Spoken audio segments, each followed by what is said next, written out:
Selamat pagi dan salam sejahtera Ciu. Oke, jadi hari ini saya akan membentangkan mengenai konsep-konsep inovasi digital dalam pendidikan. Nama saya Elvis Lee Anthony, nomor IC 00040121229 dari PISMP PMSK Ambilan Jun 2019, pensyarah Puan Nur Salawati Abu Bakar, subjek BMMB 3152, inovasi digital dalam pengajaran dan pembelajaran.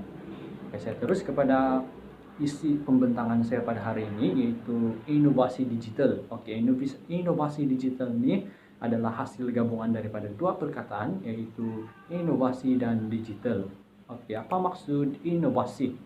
Inovasi ini adalah kaedah mencari jalan untuk menghasilkan produk atau berkhidmatan yang lebih baik, sama ada melalui pengubahsuaian ataupun penambahbaikan. Ini adalah menurut daripada portal resmi Kementerian Dalam Negeri 2019.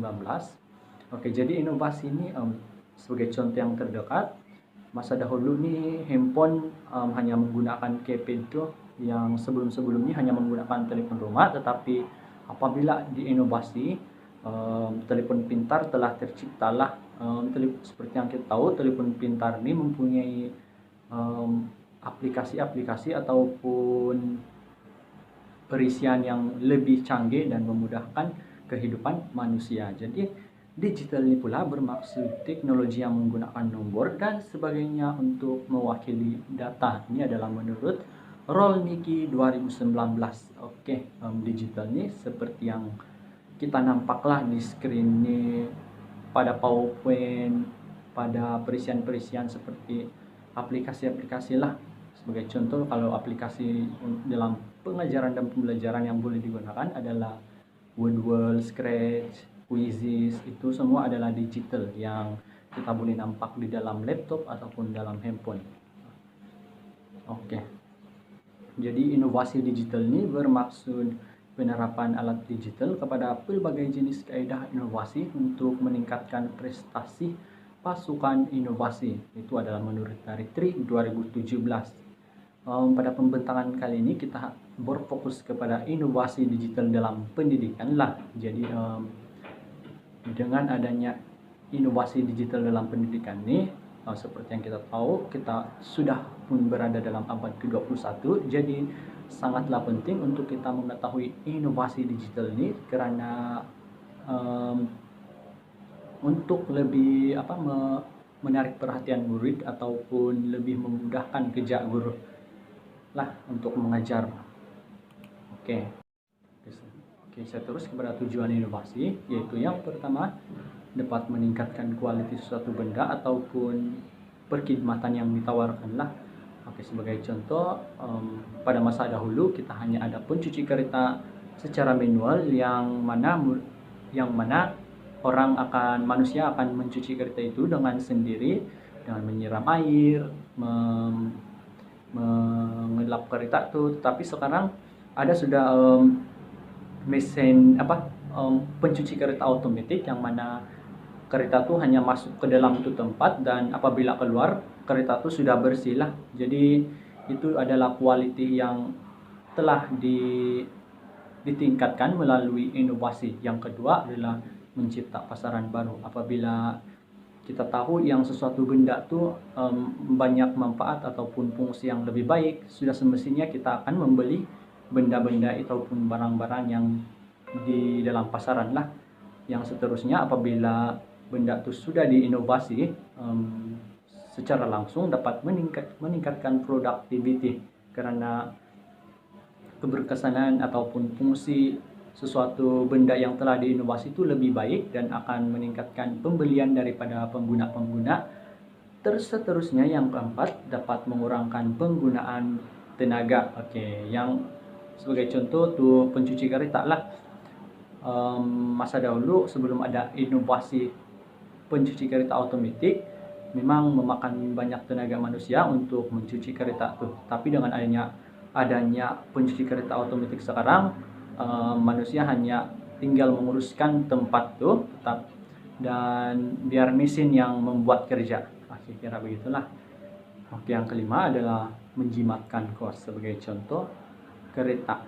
Masa dahulu kereta ini sangat banyak menggunakan minyak, dan itu sememangnya membebankan manusia lah.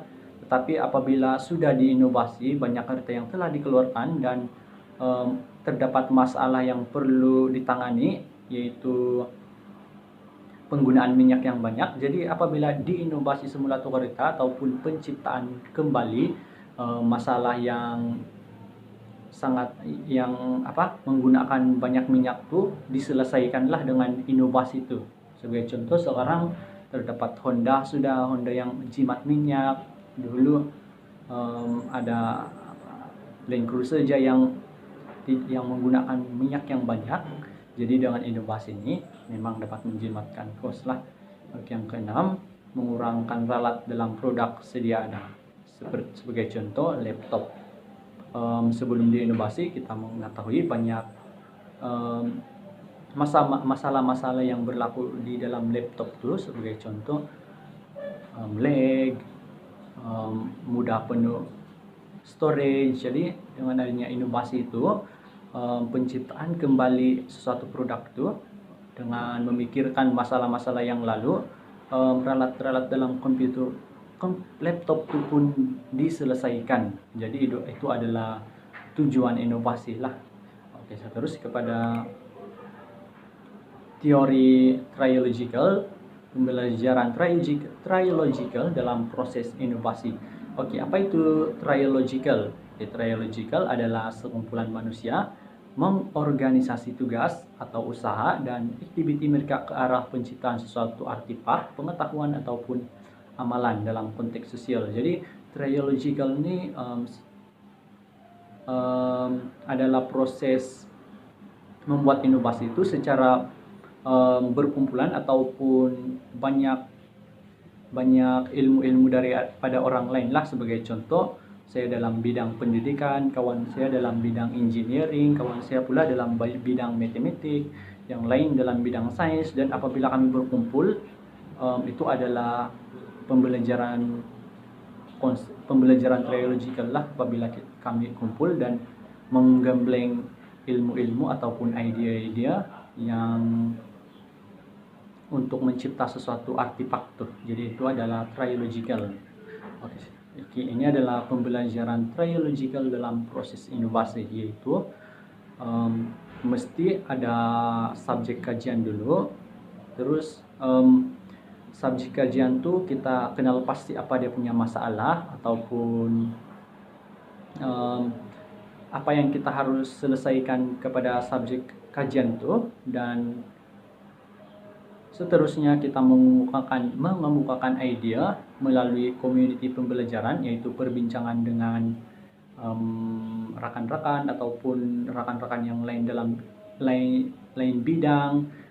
Jadi itu adalah proses triological. Oke, seterusnya dengan adanya perbincangan tuh kita dapat mengumpulkan ide-ide, dapat mencari ide yang lebih bernas ataupun menggabungkan ide-ide itu untuk mencipta sesuatu objek yang boleh digunakan dalam kehidupan sebenar. Oke, itu adalah proses pembelajaran triological dalam proses inovasi lah. Yang seterusnya adalah perbezaan monologik, dialogik, dan triological dalam inovasi. Monological ini adalah mono ini bermaksud satu orang. Jadi monologik ini bermaksud perolehan ilmu, pemikiran, ide tersirat dalam minda individu itu sendiri, dalam hanya seorang lah. Sebagai contoh, saya satu orang, saya mempunyai bukan ilmu ataupun ide dalam minda lah. Terus dialogical ini lebih daripada seorang lah, lebih daripada dua orang, yaitu perbincangan, berkongsi ide melalui konteks interaksi sosial. Jadi diorang bertukar-tukar pendapat ataupun bertukar-tukar ide melalui sesuatu perkara tuh lah dalam konteks ramai orang. Yang triological ini pula adalah kolaborasi untuk menghasilkan sesuatu artefak, objek, dan amalan yang boleh dikongsi. Jadi triological ini adalah semasa kita membuat sesuatu inovasi itu, kita mesti meminta pandangan ataupun ide daripada orang-orang di lain bidang. Sebagai contoh, saya ingin membuat inovasi dalam pendidikan digital lah. Saya perlu meminta bantuan daripada pensyarah, saya minta bantuan daripada rekan-rekan yang dalam bidang lain. Sebagai contoh, saya memberikan pembayang bagi monologic, dialogic, trialogical inilah. Oke, dalam kita membayangkan ilmu kita tuh dalam adalah macis kayu. Macis kayu itu, kita tahu bahkan apa tuh macis kayu? Apabila dinyalakan, kalau kita hanya menyalakan satu, macis kayu itu tidak merebak di mana-mana lah.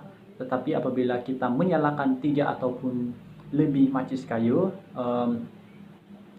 satu macis kayu itu akan merebak ke beberapa macis kayu yang lain, dan tetapi dalam keadaan yang tidak besar lah. Tetapi apabila banyak macis kayu yang kita nyalakan, api itu akan lebih besar, dan jadi begitulah tuh pembelajaran triological. Tuh api kita umpamakan bagai ilmu yang ada di dalam minda kita. Kalau hanya ada satu, dia tidak berkembang lah. Tetapi kalau ada 3, semakin berkembang. Dan apabila dalam keadaan yang banyak, dia mempunyai perbincangan daripada berbagai pendapat ataupun daripada orang lain, ilmu yang kita dapat itu akan lebih besar lah, lebih berkembang, karena terdapat perbincangan di antara kumpulan-kumpulan triological itu. Oke. Yang terakhir adalah inovasi. Ini merupakan sebuah ide, gagasan, amalan atau sesuatu perkara yang diterima sebagai satu reka cipta yang baru oleh sekelompok masyarakat untuk dipraktikkan. Sehubungan dengan itu, pembelajaran triological dapat membantu dalam menghasilkan sesuatu dengan lebih berkesan lah. Oke.